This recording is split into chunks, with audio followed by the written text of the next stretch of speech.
Colonel Marcus Steele stood at the edge of the underground military facility, his breath forming small clouds in the cold morning air.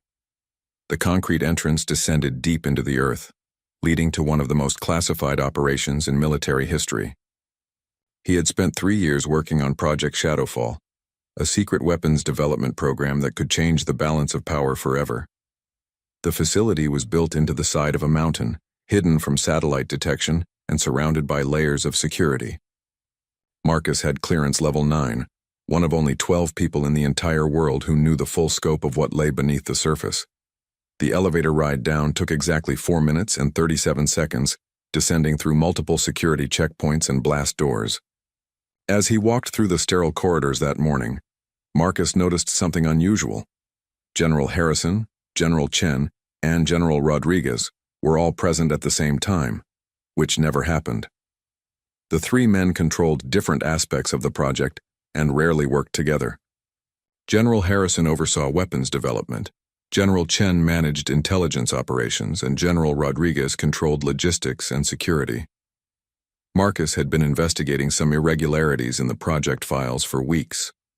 Weapons shipments that didn't match the inventory records, classified documents that had been accessed without proper authorization, and budget allocations that seemed to disappear into thin air. He suspected someone was selling military secrets to foreign governments, but he needed more evidence before making any accusations. The main laboratory was buzzing with activity when Marcus arrived. Scientists in white coats moved between workstations, monitoring computer screens that displayed complex formulas and weapon schematics. The centerpiece of the room was a massive prototype weapon that looked like something from a science fiction movie. It was sleek, metallic, and hummed with an energy that made the hair on Marcus's arms stand up. Dr. Sarah Chen, the lead scientist, and General Chen's niece approached him with a worried expression. She had been acting strange lately, avoiding eye contact and seeming nervous whenever the generals were around. Marcus suspected she knew something about the missing files, but she had been too frightened to speak up. "Colonel Steele, I need to show you something," she whispered, glancing around to make sure they weren't being overheard. "I found some files on my computer that shouldn't be there. Documents about weapons sales to unauthorized buyers." Marcus felt his heart rate increase. This was the breakthrough he had been waiting for. "Where are the files now?" "Hidden in my personal drive, encrypted with a code only I know." "But Colonel, I think someone knows that I found them. My office was searched yesterday while I was at lunch and my computer had been accessed." Before Marcus could respond, the laboratory's alarm system began blaring.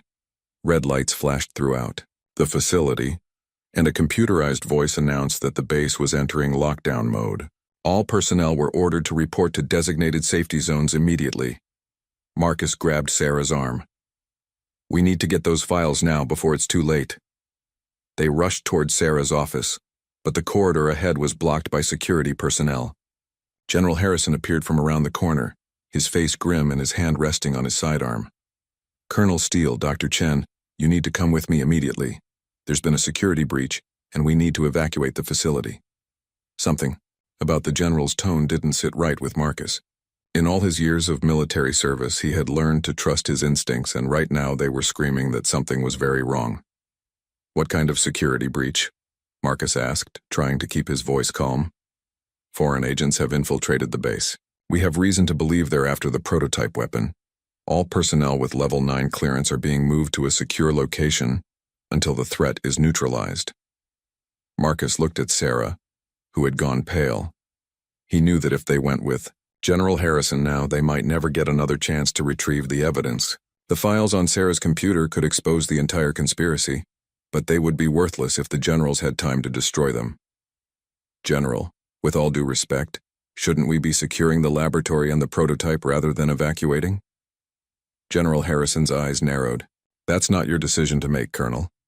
You have your orders." The tension in the corridor was thick enough to cut with a knife. Marcus could see armed soldiers positioned at strategic points, blocking every possible escape route. Whatever was happening, it was clear that the 3 generals had planned it carefully. Sarah squeezed Marcus's arm and he could feel her trembling. She was terrified and he couldn't blame her. They had stumbled onto something much bigger and more dangerous than simple weapons theft. "Colonel Steele," General Harrison said, his voice taking on a threatening edge. "I won't ask again." Marcus made a split-second decision that would change everything. Instead of following General Harrison's orders, he grabbed Sarah's hand and pulled her toward the emergency stairwell. The sound of their footsteps echoed through the concrete corridor as shouts erupted behind them. "Stop them!" General Harrison's voice boomed through the facility's intercom system. "Colonel Steele and Dr. Chen are not authorized to leave their designated area." The emergency stairs were narrow and steep, designed to provide quick access between levels during a crisis.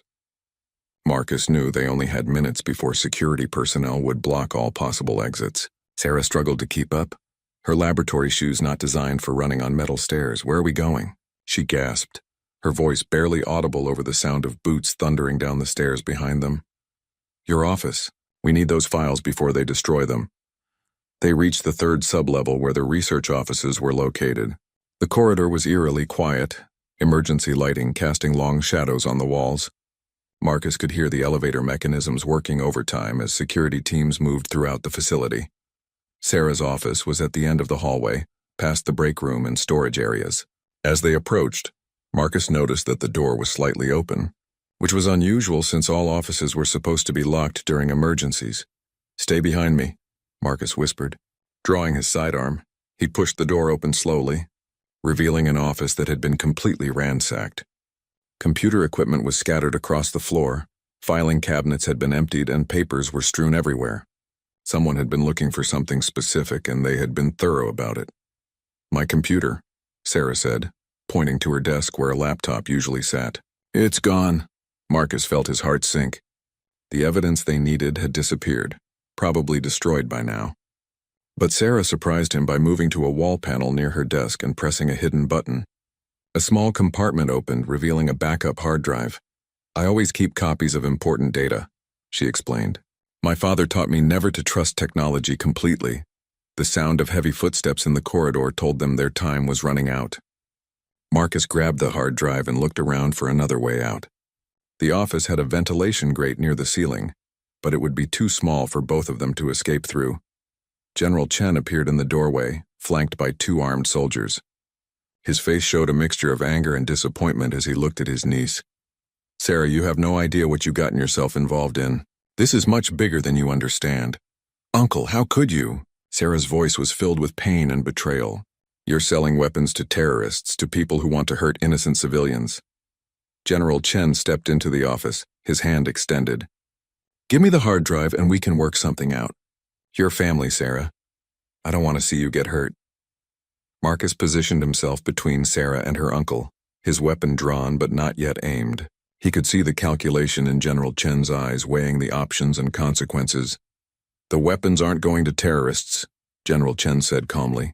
"They're going to allies who need advanced technology to protect their own people. The official government channels are too slow and bureaucratic. Sometimes you have to work outside the system to do what's right." "That's not your decision to make," Marcus replied. "You took an oath to protect this country, not to decide who gets access to classified weapons." The general's expression hardened. "You're naive, Colonel. The world is more complicated than you think. Sometimes protecting your country means making difficult choices that others wouldn't understand." Sarah clutched the hard drive against her chest. "These files show payments from criminal organizations, Uncle. Weapons going to drug cartels and mercenary groups. How is that protecting anyone?"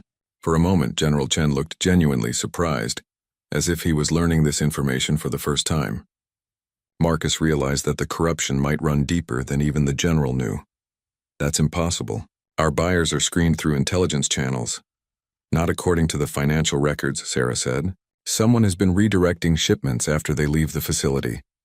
The sound of approaching footsteps grew louder. Marcus knew they were about to be surrounded, with no way out except through General Chen and his guards. The ventilation system hummed overhead, and he could hear the distant sound of vehicles starting up outside the facility. "General, if what Sarah is saying is true, then you're being used too. Someone else is controlling where these weapons actually end up." General Chen's confidence wavered for the first time. "Who else has access to the shipping manifests?" Before Sarah could answer, the lights in the office went out completely, plunging them into darkness.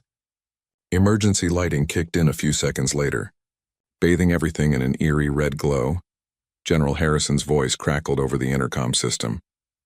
All personnel, we have a containment breach in Sector 7. This is not a drill. The facility is now under complete lockdown. Marcus realized with growing horror that this wasn't just about stopping him and Sarah from exposing the weapons sales. Something much worse was happening, and they were trapped underground with nowhere to run.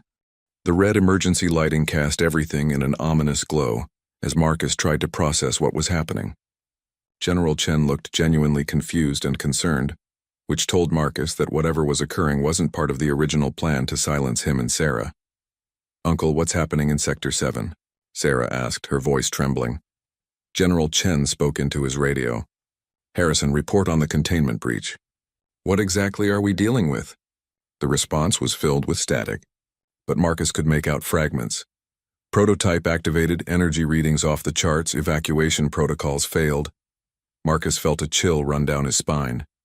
Sector 7 housed the main weapons testing chamber, where the prototype they had been developing was stored. If someone had activated it without proper safety protocols, the entire facility could be in danger. "We need to get to the surface," Marcus said. "Now." General Chen holstered his weapon and turned to his soldiers. "Change of priorities. We're evacuating everyone to the upper levels immediately." As they moved through the corridors, Marcus could feel a strange vibration running through the floor and walls. It was subtle at first, but growing stronger with each passing minute. Other personnel were emerging from offices and laboratories, their faces showing confusion and fear. Dr. Sarah Chen pulled Marcus aside as they walked. "Colonel, the prototype weapon we've been working on, it's not just a conventional weapon. It uses experimental energy technology that we don't fully understand. If it's been activated improperly, it could cause a chain reaction." "What kind of chain reaction?"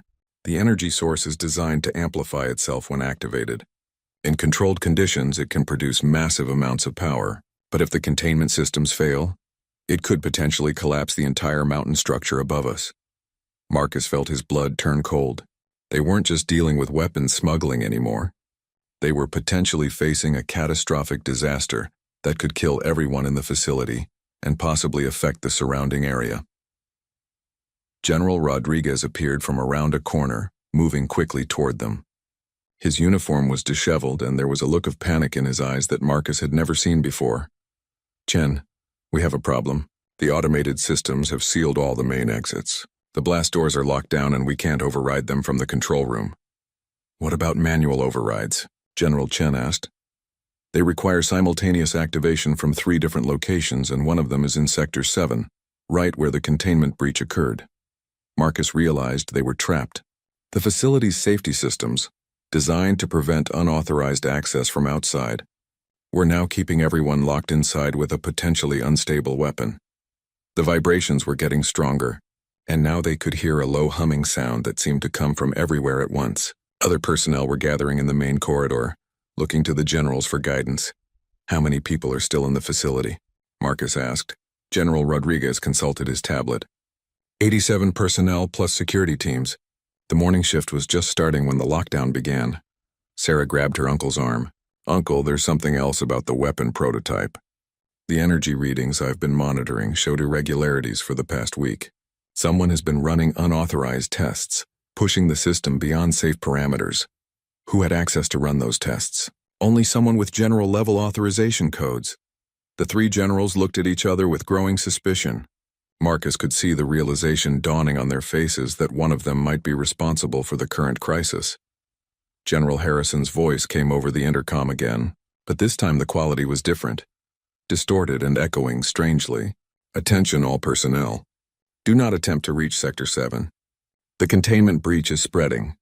All evacuation attempts must be coordinated through the Central Command." General Chen tried to radio Harrison directly, but got no response. "Rodriguez, where is Harrison supposed to be right now?" "According to the duty roster, he should be in the Central Command Center on Sub-Level 2. Marcus made a decision. "We need to split up. Some of us need to try to reach the manual override controls while others work on finding an alternative way out." "That's too dangerous," Sarah protested. "If the weapon is becoming unstable, we should stay together. If we stay together and the energy reaction gets worse, We all die anyway. At least this way some of us might make it out to warn the outside world. General Chen nodded reluctantly. Steele is right. Rodriguez, take half the personnel and work on finding emergency escape routes. I'll take the other half and try to reach the override controls.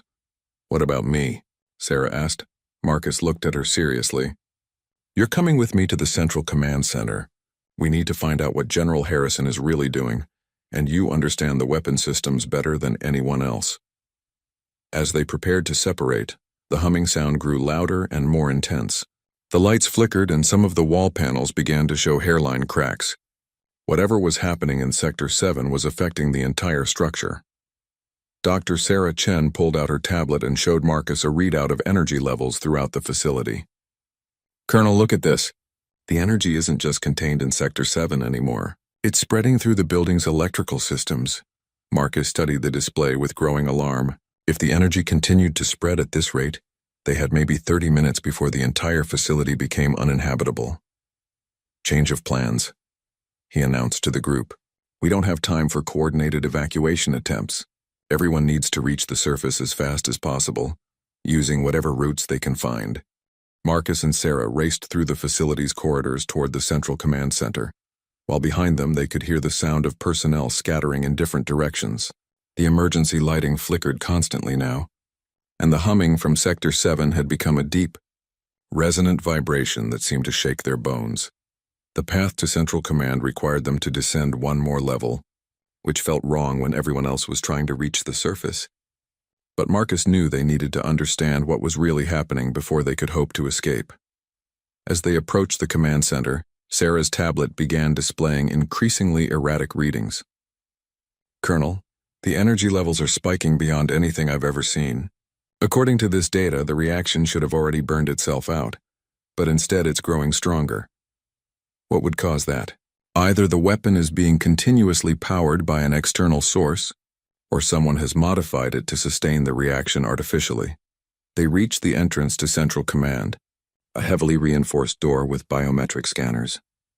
Marcus used his security clearance to open it, and they stepped inside to find a scene that neither of them had expected. General Harrison was indeed there, but he wasn't trying to coordinate an evacuation. Instead, he was seated at a computer terminal, frantically typing commands while monitoring multiple screens showing the weapon's energy output. What was most disturbing was that he seemed to be intentionally maintaining the dangerous reaction, rather than trying to shut it down.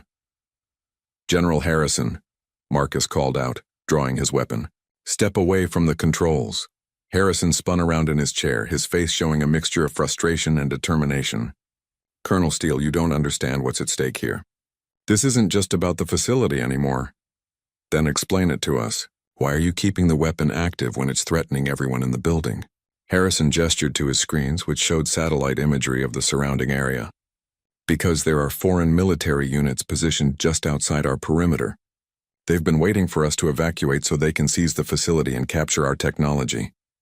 Sarah moved closer to examine the displays. Uncle Chen was right about foreign infiltration, but not the way we thought.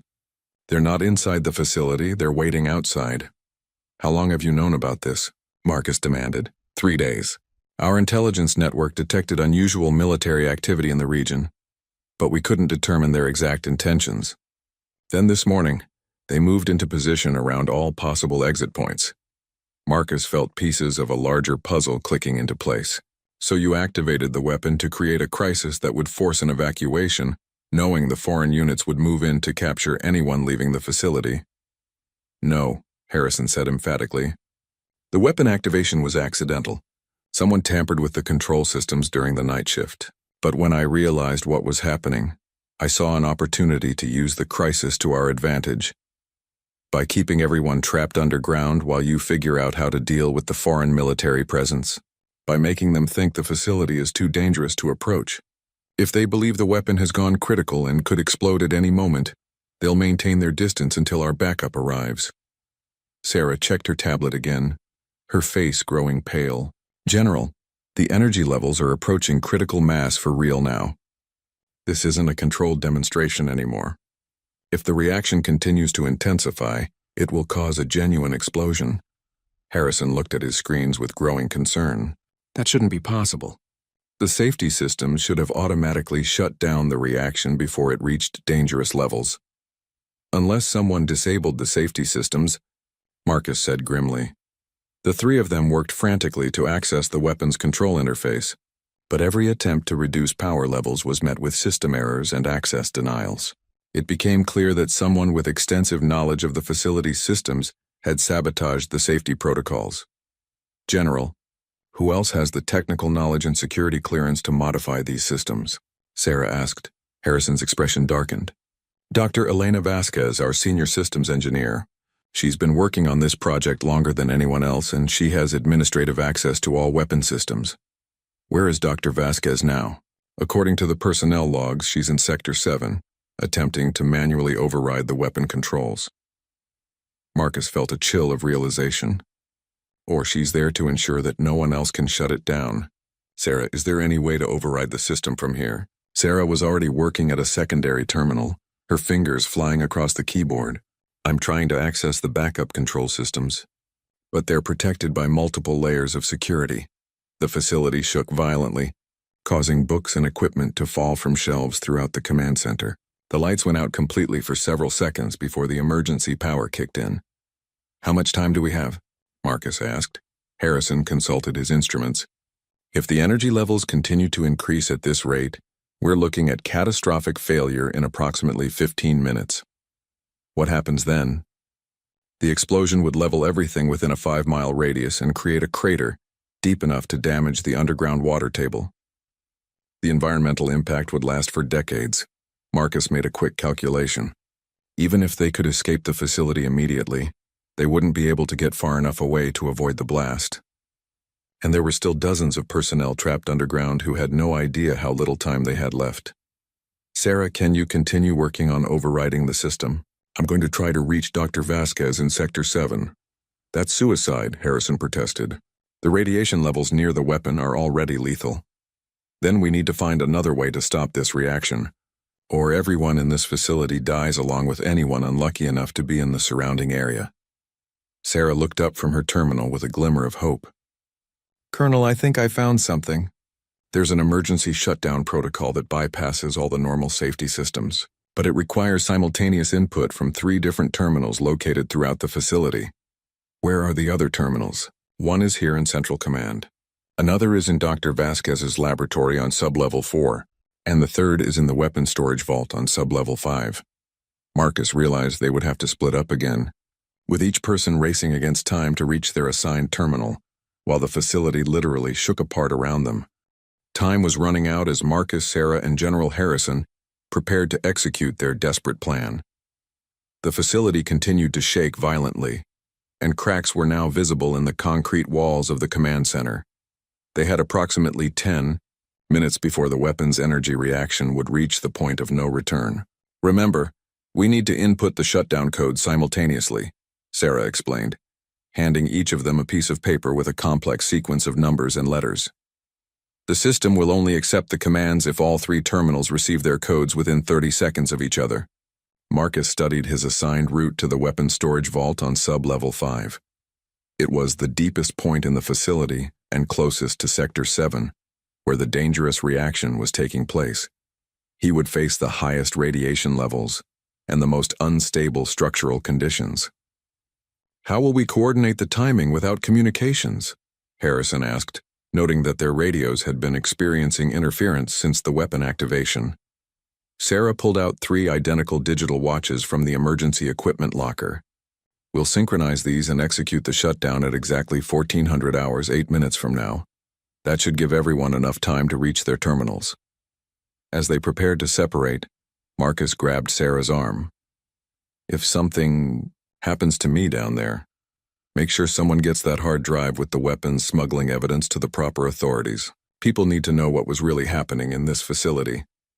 Nothing's going to happen to you, Sarah said firmly. We're all getting out of this together. Marcus nodded, though privately he wasn't optimistic about his chances. The route to Sublevel 5 would take him past Sector 7, where radiation levels were already approaching lethal doses. Even if he reached the terminal in time, he might not survive long enough to escape the facility. General Harrison headed toward Dr. Vasquez's laboratory, his path taking him through areas that were experiencing significant structural damage. Chunks of concrete and metal debris blocked several corridors, requiring him to find alternative routes while precious minutes ticked away. Sarah remained in the central command center, but her task was perhaps the most crucial. She needed to monitor the weapon's energy levels and adjust the timing of the shutdown if conditions changed. She also had to ensure that the command center's systems remained functional despite the increasing electrical interference. Marcus descended the emergency stairwell toward sub-level 5, feeling the heat and radiation increase with each step. The facility's structural integrity was deteriorating rapidly. Metal supports groaned under stress, and he could hear the sound of water pipes bursting in the walls around him. When he reached sub-level 4, Marcus encountered other personnel who were trying to evacuate through the same route. A group of scientists and technicians had become trapped when their primary escape route was blocked by debris. "Colonel Steele," Dr. James Morrison, one of the senior researchers, called out. "The main elevator shaft has collapsed. We can't get to the surface." Marcus made a quick decision. Follow the emergency stairs to sub-level 3, then take the western corridor to the auxiliary elevator. It should still be functioning. "What about you?" "I have to reach the weapon storage vault. Keep moving and don't look back." As Marcus continued his descent, the environmental conditions became increasingly hostile. The emergency lighting was failing intermittently, and the temperature had risen to nearly unbearable levels. His radiation detector was clicking constantly, indicating exposure levels that would cause serious health problems within hours. Meanwhile, General Harrison had reached Dr. Vasquez's laboratory, only to find the door sealed by an emergency lockdown protocol. The laboratory's internal systems had detected dangerous radiation levels and automatically isolated the area to prevent contamination from spreading. Harrison used his general-level override codes to force the door open, revealing a scene of chaos inside.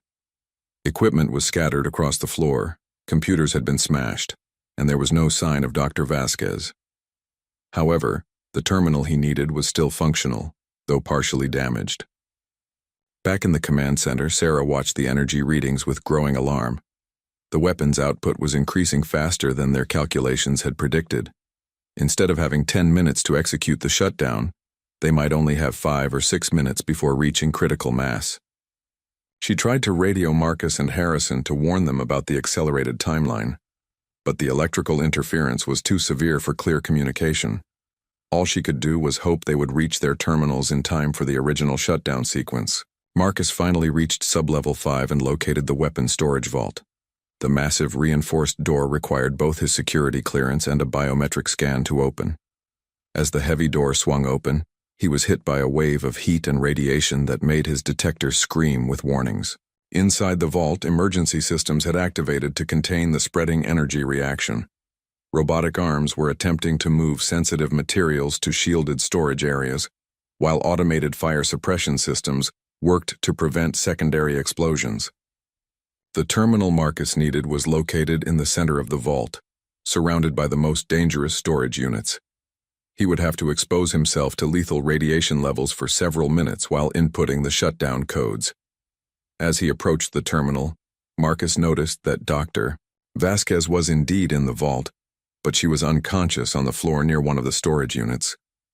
Her radiation exposure had been severe enough to cause immediate medical collapse. Marcus dragged Dr. Vasquez to a slightly shielded area behind a lead-lined cabinet, then returned to the terminal. His hands were already showing signs of radiation exposure, with redness and swelling beginning to appear on his skin. The digital watch showed 2 minutes until the coordinated shutdown attempt. Marcus began preparing the terminal interface, knowing that he would have only one chance to input the codes correctly. A single mistake would doom everyone in the facility, and potentially thousands of people in the surrounding area. In the laboratory, General Harrison had managed to access the second terminal despite the damaged equipment. He could see the countdown on his synchronized watch and prepared to enter his portion of the shutdown sequence. Sarah maintained her position in the command center, monitoring both the weapon's energy levels and the facility's structural integrity.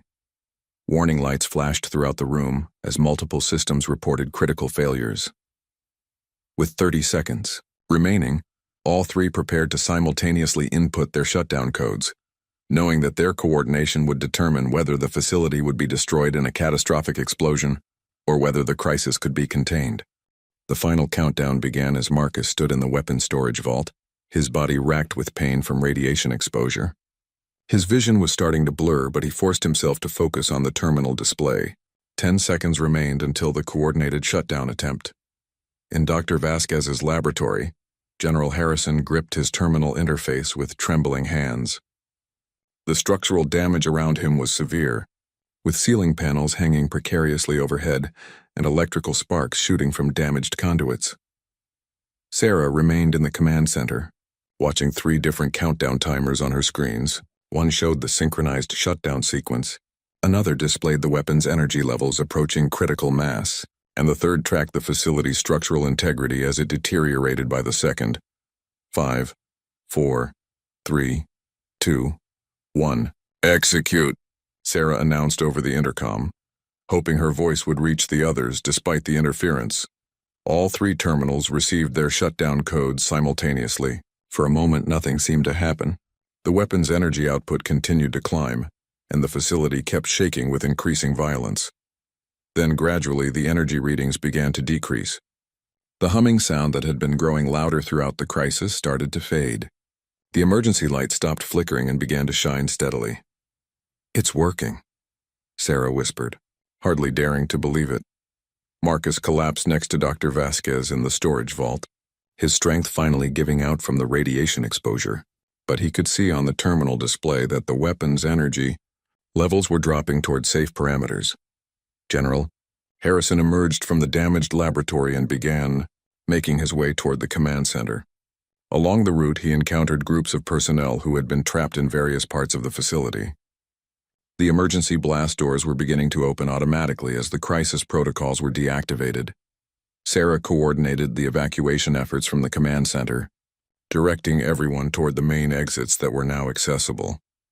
Medical teams would be needed immediately for radiation exposure treatment, and the entire facility would require extensive decontamination before it could be used again. As rescue teams from outside the facility finally gained access, Marcus was among the first to be evacuated to receive emergency medical treatment. Dr. Vasquez was airlifted to a specialized hospital for radiation exposure therapy, her condition critical but stable. The hard drive containing evidence of the weapons smuggling operation was secured by military investigators. Within hours, arrests were being made of individuals involved in the illegal sales network that had been operating through the facility. General Chen was cleared of direct involvement in the weapons trafficking, though he faced disciplinary action for failing to detect the security breaches under his command. General Rodriguez was also cleared, but received a formal reprimand for inadequate oversight of logistics operations. General Harrison's actions during the crisis were deemed heroic, but his decision to maintain the dangerous weapon activation for strategic purposes raised serious questions about his judgment. He was reassigned pending a full investigation. Dr. Vasquez survived her radiation exposure but revealed during her recovery that she had been blackmailed into sabotaging the safety systems. Her family had been threatened by the same criminal organization that was buying weapons through the illegal network. Marcus spent 3 weeks in the hospital recovering from radiation exposure. Though his long-term health prognosis was uncertain, he was expected to make a full recovery. He received a commendation for his actions during the crisis, and his investigation into the weapons smuggling was credited with exposing a network that spanned multiple countries. Sarah Chen left military research and accepted a position with an international nuclear safety organization. Her experience with the facility crisis made her a valuable advocate for improved safety protocols and weapons development programs. The underground facility was sealed permanently after the incident. The prototype weapon was dismantled under international supervision, and its technology was classified at levels that made it virtually impossible for similar incidents to occur. 6 months later, Marcus testified before a congressional committee about the security failures that had led to the crisis. His testimony helped establish new oversight requirements for classified weapons development and stricter controls on personnel with access to experimental technology. The criminal organization responsible for the weapons trafficking was dismantled through coordinated international law enforcement efforts. The evidence from Sarah's hard drive proved crucial in tracking the network's operations across multiple continents. General Chen retired from military service and spent his remaining years advocating for stronger security protocols in classified facilities. He maintained a relationship with his niece Sarah, though their family bonds had been permanently affected by the discovery of corruption within their ranks. The three generals who had initially planned to silence Marcus and Sarah became symbols of how institutional loyalty could conflict with moral responsibility. Their story was studied in military ethics courses as an example of how good intentions could lead to dangerous compromises. Marcus eventually returned to active duty, though he was assigned to oversight and investigation roles rather than operational commands. His experience with the facility crisis had given him a unique perspective on the balance between security and transparency in military operations. The facility incident remained classified for several years, but eventually details were released that highlighted the importance of whistleblower protections and the dangers of unchecked authority in sensitive military programs. Years later, when Marcus retired from military service, he often reflected on the 30 minutes that had determined the fate of everyone in the underground facility. The crisis had revealed both the worst and best aspects of human nature under extreme pressure, and it had changed the lives of everyone involved in ways they never could have anticipated.